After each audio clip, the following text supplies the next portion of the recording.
లోక్సభ ఎన్నికల వేళ బీఆర్ఎస్ గోవాలో క్యాంపు రాజకీయాలు నడుపుతోంది. ఈ నెల 28న ఉమ్మడి మహబూబ్ నగర్ స్థానిక సంస్థల ఎమ్మెల్సీ ఎన్నిక ఉండడంతో క్యాంపు రాజకీయాలు మొదలుపెట్టారు. జిల్లాలోని స్థానిక ప్రజాప్రతినిధులంతా గోవాలో విడిది చేస్తున్నారు. ఈ క్యాంపుకు పార్టీ వర్కింగ్ ప్రెసిడెంట్ కేటీఆర్ నేతృత్వం వహిస్తున్నారు. అసెంబ్లీ ఎన్నికల్లో ఓటమితో ఏర్పడ్డ గడ్డు పరిస్థితులను అధిగమించేందుకు గులాబీ దళపతి పగడ్బందీగా స్కెచ్ చేస్తున్నారు. స్థానిక సంస్థల ఎన్నికలతో పాటు లోక్సభ ఎన్నికల్లో సత్తా చాటేలా ప్రణాళికలు రచిస్తున్నారు. ఎమ్మెల్సీ ఎన్నికల్లో ఎలాగైనా తమ అభ్యర్థిని గెలిపించుకునేందుకు క్యాంపు రాజకీయాలు చేపట్టారు. కేటీఆర్ తో పాటు మాజీ మంత్రి శ్రీనివాస్ గౌడ్, ఆర్ఎస్ ప్రవీణ్ కుమార్ సహా పార్టీలోని జిల్లా స్థాయి నేతలంతా ఈ గోవా క్యాంపులో ఉన్నారు.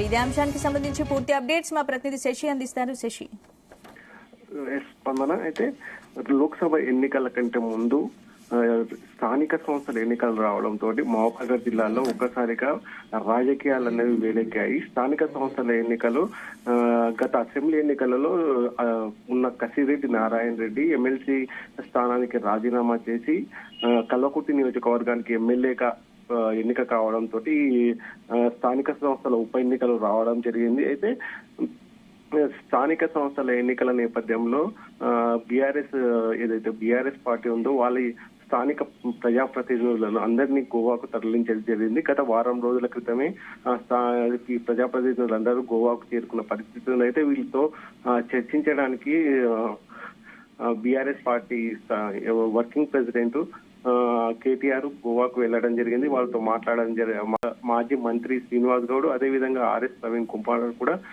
గోవాకు చేరడం జరిగింది. అయితే గత అసెంబ్లీ ఎన్నికలలో ఓటమి తర్వాత కీలక నేతలు బీఆర్ఎస్ పార్టీని వీడుతున్నారు. ఈ నేపథ్యంలో ఎమ్మెల్సీ ఉప ఎన్నికల్లో ఎలాగైనా గెలిచి తమ ఉనికిని చాటుకోవాలని బీఆర్ఎస్ భావిస్తుంది. అయితే ప్రస్తుతం ఇప్పటికే కొందరు స్థానిక ప్రజాప్రతినిధులు పార్టీని వీడి కాంగ్రెస్ లో చేరడం జరిగింది.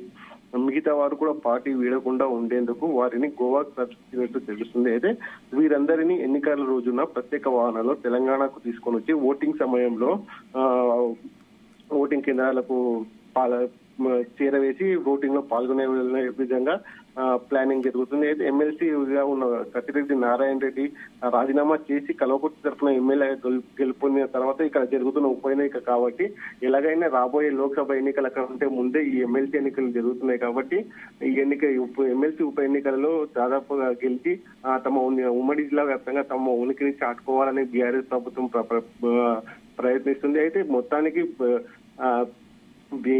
రాబోయే ఎమ్మెల్సీ ఎన్నికలలో మొత్తము 1300లకు పైగా ప్రజాప్రతినిధుల ఓట్లు ఉన్నాయి. దీనిలో దాదాపుగా పూర్తి స్థాయిలో బీఆర్ఎస్ నాయకులే ఉండడంతో ఈ క్యాంపు రాజకీయాలు మొదలు పెట్టినట్టు మనకు తెలుస్తుంది. స్పందన అంటే శశి, ఇప్పుడు బీఆర్ఎస్ కి టఫ్ టైం నడుస్తుంది కాబట్టి రాబోయే లోక్సభ ఎన్నికల్లో ఖచ్చితంగా గెలవాల్సిన పరిస్థితి ఉంది కాబట్టి ఏ విధమైన ప్రణాళికతో ముందుకెళ్లబోతున్నారు? అయితే ఇది ప్రస్తుతము రాబోయే లోక్సభ ఎన్నికలలో ఇటు బీఆర్ఎస్ కి కానీ అటు కాంగ్రెస్ కి కానీ పూర్తి స్థాయిలో ఒక సవాల్ గా తీసుకుంటున్న పరిస్థితి ఉంది.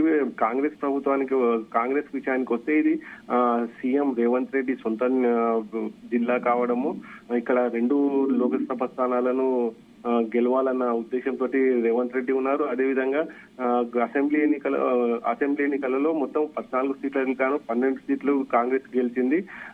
మిగతా 2 సీట్లు మాత్రమే బీఆర్ఎస్ ఖాతాలో చేరిన పరిస్థితి ఉంది. అయితే ఏ విధంగానైనా ఇటు కాంగ్రెస్ మాత్రము తమ ఏదైతే గెలుపు ఉందో దాన్ని కంటిన్యూ చేయాలని, అదేవిధంగా రేవంత్ రెడ్డి తన నియోజకవర్గంలోని 2 సీట్లను గెలవాలనే ఉద్దేశంతో ఆయన ఉన్నారు. అయితే బీఆర్ఎస్ విషయానికి వస్తే బీఆర్ఎస్ కూడా గడిచిన అసెంబ్లీ ఎన్నికల్లో తమ ఉనికిని పోయిన సీట్లలో ఎలాగో పోయాయి, లోక్సభ స్థానాల్లోనైనా 2 సీట్లను గెలిచి తమ ఉనికిని చాటుకోవాలని ప్రయత్నిస్తుంది.